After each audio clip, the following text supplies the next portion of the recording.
नमस्कार, देश दुनिया की खबरों के इस नए एपिसोड पर आप सभी का स्वागत है। आज भारत से जुड़ी हुई कई इंपॉर्टेंट अंतर्राष्ट्रीय खबरें सामने निकल के आ रही हैं जो जानना आपके लिए बेहद जरूरी है। तो आज के इस वीडियो को पूरा जरूर देखिएगा।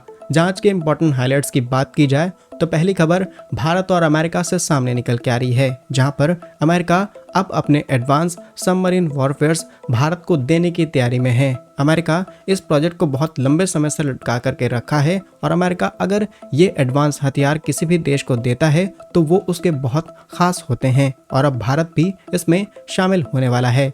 दूसरे इंपॉर्टेंट हाइलाइट्स की बात की जाए तो कुछ दिनों पहले विदेश मंत्री एस जयशंकर जी जर्मनी जाते हैं। वहां पर उनसे एक अस्पताल सवाल पूछा जाता है कि ब्रिक्स की जरूरत ही क्या है, लेकिन वो जवाब देते हैं कि G20 की क्या जरूरत है। अब ये अपने आप में बड़ा स्टेटमेंट बन जाता है। तीसरी इंपॉर्टेंट अपडेट इजराइल और सीरिया से सामने निकल के आ रही है, जहां पर इजराइल की तरफ से सीरिया पर कुछ हमले शुरू किए गए हैं। इसमें ड्रोन से हमले किए जा रहे हैं और कई लोगों के मारे जाने की खबर सामने आ रही है। चौथी इंपॉर्टेंट अपडेट भारत के DRDO से सामने निकल के आ रही है, जहां पर DRDO ने एक और एडवांस मिसाइल का परीक्षण कर डाला है। पांचवी इंपॉर्टेंट अपडेट क्वाड से सामने निकल के आ रही है, जहां पर जल्द ही इसको लेकर के एक बड़ी अनाउंसमेंट होने वाली है। आइए आज के इस वीडियो में सारी इंपॉर्टेंट अपडेट डिटेल्स में आपको बताते हैं। यदि आपको हमारी ये न्यूज सीरीज पसंद आ रही है तो आज के इस वीडियो को लाइक और चैनल को सब्सक्राइब जरूर कीजिएगा। सबसे पहले भारत और अमेरिका से आ रही इंपॉर्टेंट अपडेट की बात की जाए तो अब भारत और अमेरिका के बीच में जो डिफेंस पार्टनरशिप है ये और ज्यादा स्ट्रांग होते चली जा रही है और ये सब चीजें हमें तब देखने को मिल रही है जब रिसेंटली भारत के defence minister Rajnath Singh ji America visit पर जाते हैं। उनके वहां जाते ही वो सभी डील्स जो भारत और अमेरिका के बीच में लंबे समय से लटकी आ रही थी उनको एक के बाद एक शुरू किया जा रहा है। इसी बीच खबर सामने निकल के आई है कि अब अमेरिका अपने एडवांस एंटी सबमरीन वॉरफेयर सोने बॉय भारत को बेचने की तैयारी में है और ये एडवांस ASW सिस्टम भारत के लिए समुद्री सुरक्षा में बहुत इंपॉर्टेंट रोल प्ले करने वाले हैं। इस सिस्टम की बात की जाए तो ये एक ऐसे तरीके का उपकरण है जो समुद्र में पनडुब्बियों और जो भी जलयान समुद्र के अंदर जाते हैं उनका पता लगाने में बहुत ही ज्यादा एक्यूरेट होता है। ये पानी के नीचे से आने वाली तरंगे और तमाम तरीके के डेटास को कलेक्ट करके इंफॉर्मेशन कलेक्ट करता है। मेनली ये दो प्रकार के होते हैं, जिसमें पैसिव सोनेबॉय और दूसरे हैं एक्टिव सोनेबॉय। पैसिव की बात की जाए तो ये साउंड वेव को सुनते ही पनडुब्बियों के शोर को पहचानते हैं और उनकी इंफॉर्मेशन कलेक्ट करते हैं। वहीं एक्टिव सोनेबॉय की बात की जाए तो ये अपनी तरफ से साउंड वेव्स को जनरेट करते हैं जो अंदर जाती है, फिर रिफ्लेक्ट होकर के वापस आती है, जिसके बाद ये एनालाइज करते हैं कि एग्जैक्टली कौन सी चीज कितनी दूरी पर है, क्या साइज हो सकता है और क्या क्या इन्फॉर्मेशन वहां से मिल सकती है। ये सारी चीजों का पता लगाया जाता है। इसके अलावा पेंटागन ने कांग्रेस को सूचित करते हुए बताया है कि भारत अमेरिका को करीब 1000 मिलियन US$ की लागत से एंटी सबमरीन वॉरफेयर बेचेगा। इस सौदे में करीब 1000 ऐसे ही सोनेबॉय शामिल किए जाएंगे जो कि भारतीय नौसेना में सीधे शामिल किए जाने हैं और ये प्रोजेक्ट भारत काफी लंबे समय से डिमांड कर रहा था, लेकिन कुछ कारणों की वजह से इसे लटकाया जा रहा था। इसी बीच हम आपसे दो इंपॉर्टेंट और चीजें बताना चाहेंगे, जहां पर COMCASA यानी कि communication capabilities and security agreement, ये एक ऐसा समझौता है जिसके तहत भारत को अमेरिका इस प्रकार के डिफेंस और कम्युनिकेशन इक्विपमेंट्स आसानी से बेच पाता है। इसके अलावा BEC है, जिसे हम basic exchange and cooperation agreement के नाम से जानते हैं। इसकी मदद से दोनों ही देश आपस में जियोपॉलिटिकल से जुड़ी हुई सारी चीजों की जानकारी आपस में शेयर करते हैं। नेक्स्ट इंपॉर्टेंट अपडेट की बात की जाए तो भारत के विदेश मंत्री एस जयशंकर जी के एक बयान से सामने निकल के आ रही है। असल में आपको याद होगा कुछ दिनों पहले एक वीडियो में हमने आपको बताया था कि एस जयशंकर जी जर्मनी जाते हैं। जर्मनी में वो रूस और यूक्रेन के बीच जो चल रहा घमासान है इसे रोकने की बात करते हैं और ये इस बात की क्लैरिटी भी देते हैं कि भारत ही इस चीज में काफी इंपॉर्टेंट रोल प्ले कर सकता है और इस बात को खुद रूस ने एक्सेप्ट किया है। रूस का कहना है कि भारत, चीन, Brazil, these are the countries कि ये इस घमासान को रोकने में मदद कर सकते हैं।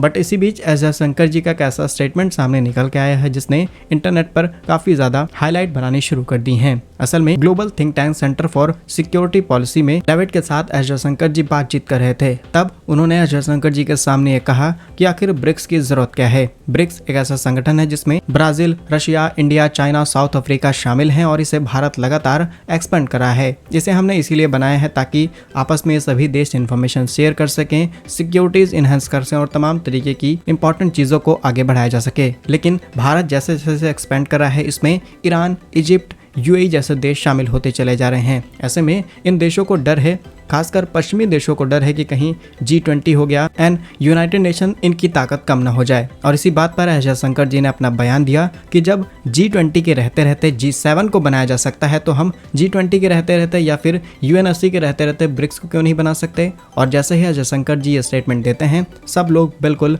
शांत हो जाते हैं। अब वैसे तो ये एस जयशंकर जी का सिर्फ एक बयान है, लेकिन इस तरीके का बयान देने के लिए भी बहुत सारी चीजों को एनालाइज करना होता है और इससे पता चलता है कि भारत इंटरनेशनल लेवल पर अपनी प्रेजेंस अब बहुत ताकत के साथ रखना सीख चुका है। बाकी एस जयशंकर जी के इस बयान पर आप क्या सोचते हैं हमें कमेंट्स में जरूर बताइएगा। नेक्स्ट इंपॉर्टेंट अपडेट की बात की जाए तो छोटा सा कॉन्फ्लिक्ट अब इजराइल और सीरिया के बीच में शुरू हो चुका है। कल ही रिपोर्ट सामने निकल के आई कि इजराइल ने सीरिया के दक्षिण कुनेत्रा में ड्रोन से हमले करने शुरू कर दिए हैं। इसमें करीब 2 लोगों ने अब तक अपनी जान गंवा दी है और इस हमले के बाद एक सैनिक और एक नागरिक के मारे जाने की खबर सामने आई है। फिलहाल इजराइल की तरफ से ये हमला बहुत ही सोच समझ करके किया गया था। इजराइल का टारगेट था कि यहाँ पर किसी भी आम नागरिक की जान ना जाए, लेकिन इजराइल जब भी किसी जगह पर हमला करता है वो इस बात को खुद से इंश्योर कर लेता है कि यहाँ पर कोई ना कोई ईरान का समर्थन ग्रुप बैठा है या फिर यहाँ पर ईरान का एक बहुत ही इंपॉर्टेंट पर्सन हो, इसीलिए इस तरीके के हमले इजराइल करता आ रहा है। नेक्स्ट इंपॉर्टेंट अपडेट की बात की जाए तो भारत के DRDO से सामने निकल के आ रही है, जहां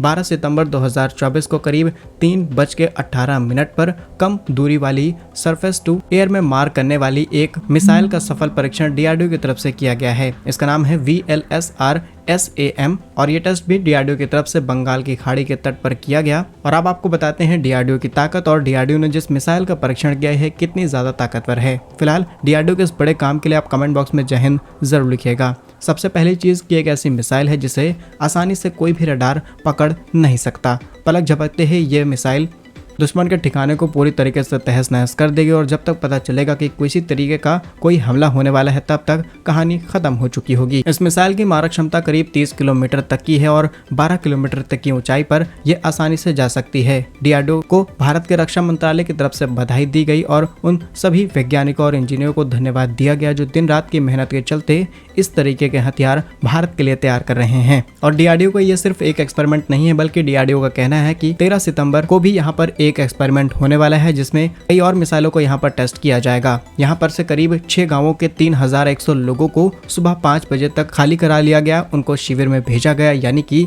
इस बार एक नई और एडवांस मिसाइल का परीक्षण होने वाला है और अगले कई दिनों तक यहाँ पर परीक्षण किए जाएंगे। कुछ छोटी मिसाइल्स होंगी, लेकिन आज यानी 13 सितंबर को जो परीक्षण होने वाला है डेफिनेटली बहुत बड़ा एक्सपेरिमेंट किया जाएगा। नेक्स्ट इंपॉर्टेंट अपडेट की बात की जाए तो एक क्वाड से सामने निकल के आ रही है, जहां पर बड़ी खबर ये है जहां पर बाइडन 21 सितंबर डेलावेयर में क्वाड शिखर सम्मेलन को शुरू करेंगे, यानी कि होस्ट करेंगे।